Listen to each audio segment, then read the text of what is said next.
21ویں صدی کے آتے ہی بہت سے تجربات اور مشاہدات کے بعد جدید طبیعت دان اور مفکر اس نتیجے پر پہنچے ہیں کہ کائنات کی یقیناً کوئی نہ کوئی ابتدا تھی اور یہ جامد اور غیر متغیر نہیں بلکہ کائنات مسلسل تحریک کے عمل سے گزر رہی ہے۔ موجودہ ماہرین فلکیات اور سائنس کے مطابق یہ ساری کائنات ایک بڑی کمیت کی شکل میں تھی جس کو پرائمری نیبولا بھی کہتے ہیں۔ پھر کافی عرصہ پہلے ایک عظیم دھماکہ ہوا جس کا نتیجہ کہکشاؤں کی شکل میں ظاہر ہوا۔ پھر یہ کہکشائیں تقسیم ہو کر ستاروں، سیاروں، سورج، چاند وغیرہ کی صورت میں آئے۔ اس عظیم دھماکے یا کائنات کے وجود میں آنے والے واقعے کو سائنس کی دنیا میں بگ بینگ کہا جاتا ہے۔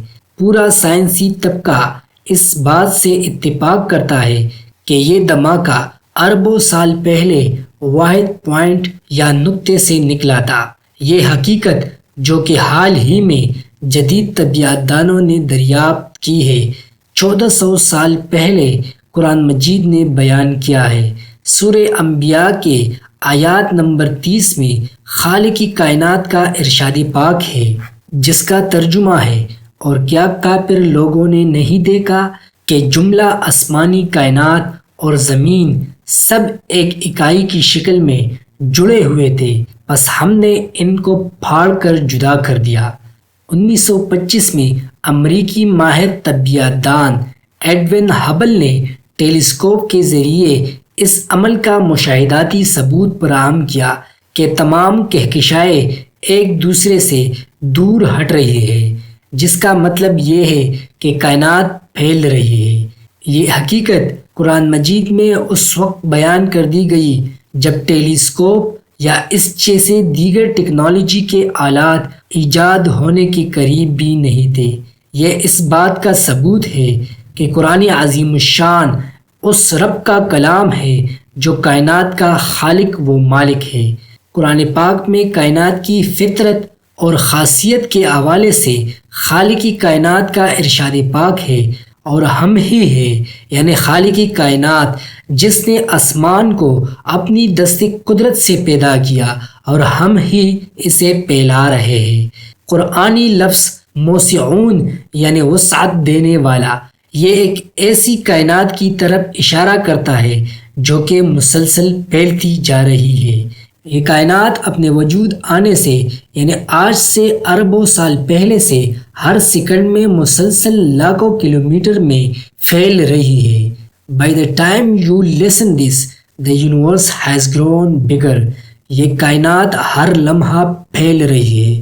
ایک ریسرچ کے مطابق میں اور آپ زمین پہ کھڑے ہو کر کسی بھی سمت دیکھتے ہیں تو اس کائنات کا جو سب سے دور نظر آنے والا علاقہ ہوتا ہے وہ ہم سے 46 ارب نوری سال دور ہوتا ہے۔ نوری سال کا مطلب وہ فاصلہ جو نور یا روشنی ایک سال میں طے کرتی ہے۔ ایک نوری سال میں 6 کھرب میل ہوتے ہیں۔ سائنس کہتا ہے کہ یہ صرف ہمارا ایک بہترین اندازہ ہے، حقیقت میں یہ فاصلہ اس سے بھی زیادہ ہو سکتا ہے۔ سورہ زمر میں اللہ تعالیٰ کا ارشاد ہے، انہوں نے اللہ کی قدر ہی نہ کی جیسی اس کے قدر کرنے کا حق تھا، اور اس کی بڑائی کا یہ حال ہے کہ قیامت کے دن زمین اس کی مٹھی میں ہوگی اور تمام آسمان اس کے ہاتھ میں لپٹے ہوں گے۔ یہ دریافت کہ کائنات پھیل رہی ہے 20ویں صدی کے عظیم علمی و فکری انقلابات میں سے ایک ہے۔ ذرا غور فرمائیے کہ آج سے 1400 سال پہلے عرب کے ریگستانوں میں ظاہر ہوئی کتاب قرآن پاک نے کائنات کے پھیلنے کو اس وقت بیان فرما دیا ہے جب انسان نے دوربین تک ایجاد نہیں کی تھی۔ اس لیے آج کے بعد جب ہم زبان سے کہہ رہے ہو تو صرف زبان ہی نہیں بلکہ ہمارا دل بھی کہیے اللہ اکبر۔